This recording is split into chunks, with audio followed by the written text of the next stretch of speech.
Dans l'affaire Le procureur contre Alfred Diakatoum et Patrice Edouard Ngaïsona, le procès s'est poursuivi du 28 novembre au 13 décembre 2023 à la Cour pénale internationale à La Haye, aux Pays-Bas. La Chambre de premières instances 5, composée du juge président Bertram Schmidt, du juge Peter Kovac et du juge Shang-Ho Chang. Pendant cette période, la Chambre a entendu la déclaration liminaire de la défense de M. Alfred Diakatoum et la déposition du premier témoin cité par la défense de M. Alfred Diakatoum. M. Alfred Diakatoum et M. Patrice Edouard Ngaïsona sont accusés des crimes de guerre et des crimes contre l'humanité commis par les groupes armés anti-Balaka contre la population civile musulmane lors d'un conflit qui les opposait aux groupes armés Seleka en République centrafricaine en 2013 et 2014.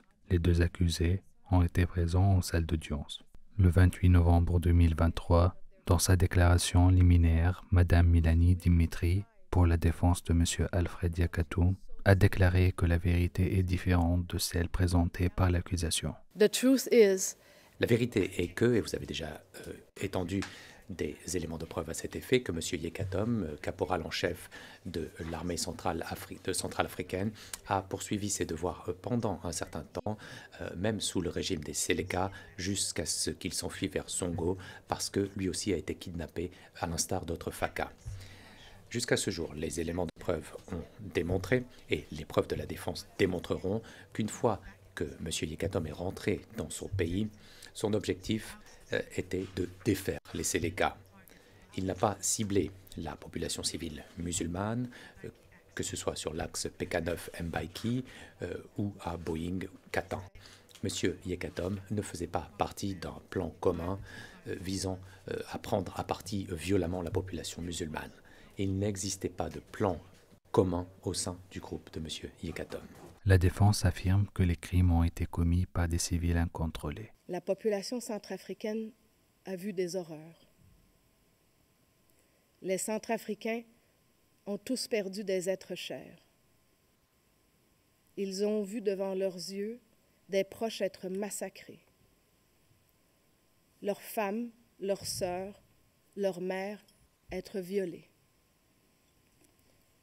Leurs maisons s'envoler en flammes. Des crimes ont été commis de part et d'autre. Des crimes ont été commis par des gens, par des foules incontrôlables, par des anti-Balaka, par des chrétiens, par des musulmans, par des Seleka, par des animistes et même par des forces de maintien de la paix. Mais aujourd'hui, c'est le procès de M. Yekatom. Alfred Rambo Yekatom. Aujourd'hui, c'est son procès et non le procès de tous les anti-Balaka, de tous les groupes d'autodéfense, de tous ces gens qui ont pris des armes. Et pourtant, le procureur l'accuse de tous les crimes commis dans Boeing, dans Katin, dans Lobaï, sans identifier spécifiquement les responsables. Le procureur simplifie la crise centrafricaine en tentant de convaincre les juges que c'était anti-Balaka contre musulmans, Seleka contre chrétiens. Le procès dans l'affaire Le procureur contre Alfred Diakatoum et Patrice Edouard Ngaïsona s'est poursuivi le 11 décembre 2023 avec la déposition du premier témoin cité par la défense de M. Alfred Diakatoum, Monseigneur Perrin Guérino, qui a témoigné sur des événements concernant l'axe PK9 Mbaïki, notamment l'arrivée des Seleka à Mbaïki, la rencontre de réconciliation de cohésion à l'église Saint-Jean d'Arc de Mbaïki, en présence de M. Alfred Diakatoum, et son discours à la population après la réunion et sa coopération avec les forces internationales. Les Seleka partent la nuit, la veille de la réunion. Monsieur Yekatom arrive. Maintenant, j'aimerais que vous me décriviez qui est présent à l'intérieur qui est invité à l'intérieur de la, vous avez appelé ça une salle de formation. donc la salle de formation là, qui est tout près de la cathédrale Sainte-Jeanne d'Arc, dont on a parlé un peu plus tôt, qui est invité et décrivez-moi le contenu, les propos de chacun. Je vous laisse la parole pour que vous nous expliquiez comment ça se passe à l'intérieur de la salle. Donc, avant tout, les syndicats étaient d'accord pour la réunion. Mais ils ont reçu des ordres d'ailleurs, comme quoi ils devaient quitter et se rassembler au nord, etc. Donc, ils étaient d'accord. Ça, c'est déjà... ça paraît un aspect insignifiant, mais ce n'est pas vrai.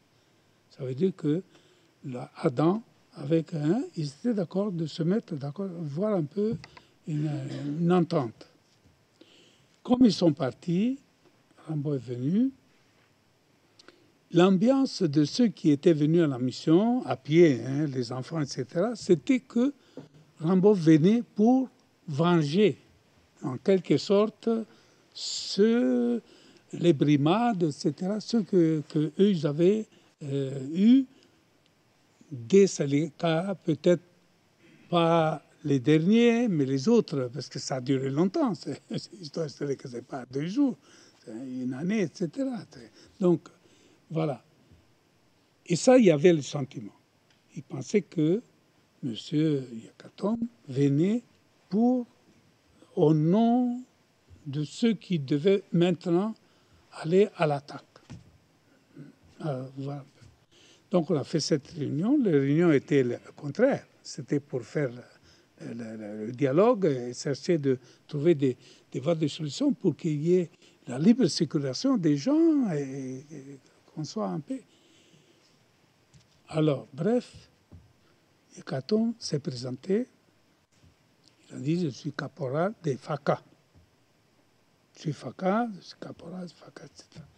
Donc, ça voulait dire, je suis pour l'ordre, en certain sens. Les FACA, c'est l'armée centrafricaine, donc c'est pour l'ordre.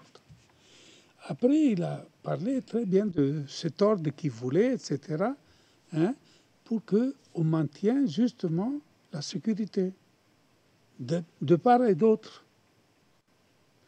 Alors, je lui ai dit, écoutez, monsieur, vous avez très bien parlé ici, mais il faut que tout le monde le sache. Donc, vous répétez les mêmes choses, vous allez répéter à la mairie, devant tout le monde. Des milliers de personnes qui se sont rassemblées à la mairie. Vous allez dire les mêmes choses que vous dites ici. Après, il y a eu d'autres interventions, mais je ne me rappelle plus les détails de ça.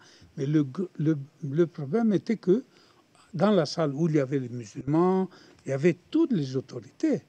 Les autorités en place, ceux qui ont une place de responsabilité en Baïki étaient présents en représentant leur département, leur communauté. Donc tout le monde a écouté ça et voilà que monsieur, il a accepté, M. Rimbaud a accepté, il a dit d'accord. Et là, on a terminé la séance, pratiquement. Parce que maintenant, il doit se rendre à la population pour dire ça à la population. Je fais remarquer que les gens étaient toujours, ils pensaient toujours, ceux qui étaient dehors, ils pensaient toujours que lui, il allait pour maintenant, pas prendre disposition contre les musulmans, je ne sais pas quoi. Donc, quand il est arrivé, moi, je n'étais pas là. Mais j'étais mes adjoints, etc., ils étaient tous là. Et ça, c'est clair. Quelqu'un peut dire le contraire. Il a dit, si un jeune s'y prend à un musulman, je le tue. Et si un homme musulman se prend à un musulman, je le tue. Alors là, ça refroidit tout ce peuple-là. Et c'est resté muet. Donc, ça veut dire que l'attente qu'ils avaient, ça n'a pas été...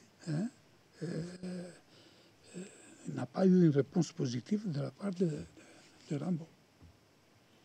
Et donc, moi, je l'estimais parce que j'ai dit, il est conséquent.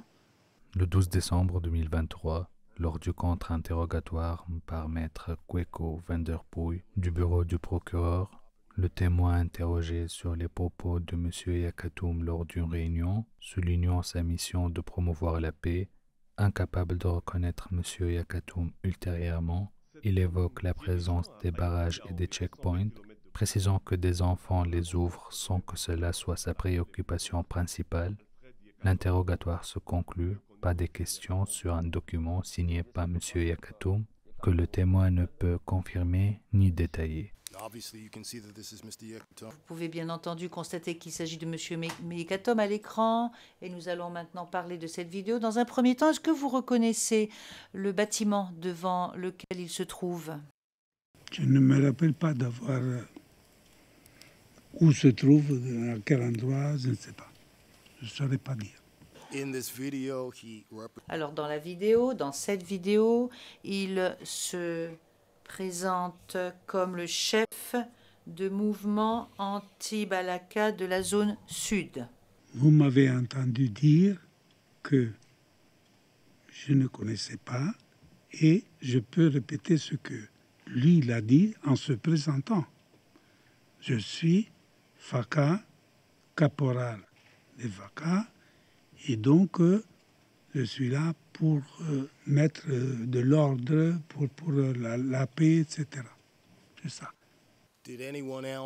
Est-ce que quelqu'un d'autre qui a participé à l'organisation de la réunion ou qui a participé à la dite réunion vous a jamais dit qu'il s'était présenté comme un dirigeant anti-Balaka? Moi, je peux dire ce qu'il a dit à la réunion lui-même. C'est ce qu'il a dit à la réunion. Il ne m'a pas dit en privé. Il a dit face à tout le monde. Donc, pour le reste, ça ne m'intéressait pas. Le fait même qu'on l'a invité, ça démontre que, d'une façon ou d'une autre, on savait qu'il pouvait représenter l'anti-Balaka. Le 13 décembre 2023, les représentants légaux, Maître Marie-Edith Touzima Lawson et Maître Paulina Massida, ont entamé le contre-interrogatoire du témoin qui n'a pas pu fournir des détails clairs sur les crimes observés. Les questions ont abordé l'arrivée des musulmans à Mbaïki avec une mention d'attaque par des anti-Balaka. Le témoin a évoqué une demande d'aide à la mission pour les musulmans, mais sans détail sur leur accueil. La scène s'est conclue sur des questions rapides sur l'évacuation des musulmans liés à l'insécurité, sans être directement menacés par les anti-Balaka, mais anticipant des dangers. Je vais vous lire un extrait de votre témoignage de lundi. C'est à la page 82 et je vous demanderai une précision. En réponse à la demande du Conseil de la Défense vous demandant pourquoi les musulmans venaient à Mbaïki, vous avez répondu, et je vous cite, « Parce que c'est le chef-lieu où on a le préfet, on a des autorités, etc. Ce n'est pas 3 gendarmes qui peuvent réagir contre s'il y a des attaques, tout ça. Donc, ils se sentaient plus protégés à Mbaïki, parce que c'est la ville, c'est la grande ville, c'est le chef-lieu. » Fin de citation. À quelles attaques vous référiez-vous? Aux attaques de ceux qui en voulaient aux musulmans. On a entendu hier, on a vu des films, comme quoi, moi je ne peux pas témoigner si ces films-là sont vrais ou montés, parce qu'on peut même construire des films.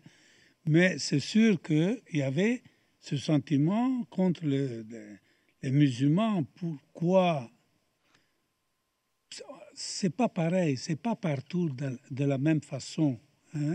Donc, c'est l'attaque de ceux qu'on appelle en général anti-Balaka. Mais This, Mr. Perrine, means that this concludes your testimony.